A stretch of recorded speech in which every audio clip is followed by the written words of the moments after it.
बँकेचे कर्ज आणि नोकरी सुटल्याचा धक्का.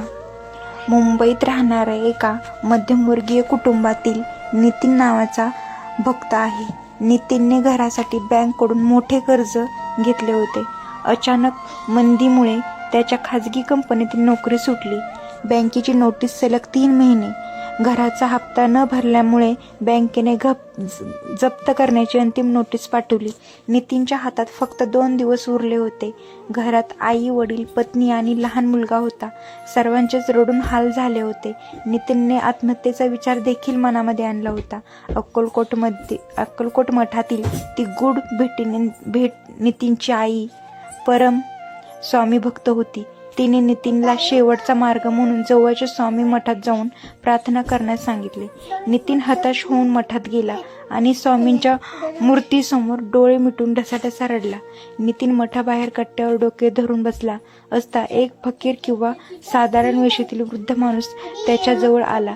तो वृद्धाने नितीनच्या पाठीवर हात ठेवला आणि विचारले, "काय रे बाळा, एवढा का घाबरला आहेस? स्वामी पाठीशी असताना घर कसं जाईल?" नितीनने काही बोलण्यापूर्वीच त्या वृद्ध नितीनच्या हातात एक पांढरा कागद दिला, ज्यावर पत्ता आणि उद्या सकाळी 10 वाजता जा असे लिहिले होते. नितीनने मान खाली घालून कागद वर पाहिले तर तो वृद्ध माणूस गायब झाला होता. दुसऱ्या दिवशी घडलेला अद्भुत चमत्कार नितीनने त्या चिठ्ठीला आशीर्वाद मानले आणि दुसऱ्या दिवशी सकाळी त्या पत्त्यावर गेला. ती एक खूप मोठी कंपनीची मालकाची केबिन होती. त्या मालकाने नितीनचे नाव विचारले आणि कोणतीही मुलाखत न घेता थेट नियुक्तीपत्र हातात दिले. पगार नितीनच्या जुन्या पगारापेक्षा दुप्पट होता. नितीन थक्क झाला आणि त्याने विचारलं, "सर, तुम्ही मला ओळखत नाही, मग थेट नोकरी का दिली?"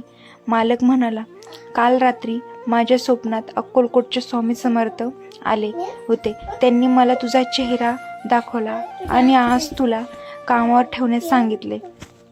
स्वामींची आज्ञा मी कशी मोडणार?" कंपनीने नितीनला जॉईनिंग बोनस म्हणून एक मोठी रक्कम आगाऊ दिली, ज्यातून त्याने बँकेचे सर्व कर्ज फेडले आणि त्याचे घर वाचले. स्वामी समर्थाच्या दरबारात कधीच उशीर होत नाही. फक्त भक्ताची हाक मनापासून असावी लागते. भिवू नकोस, मी तुझ्या पाठीशी आहे. श्री स्वामी समर्थ.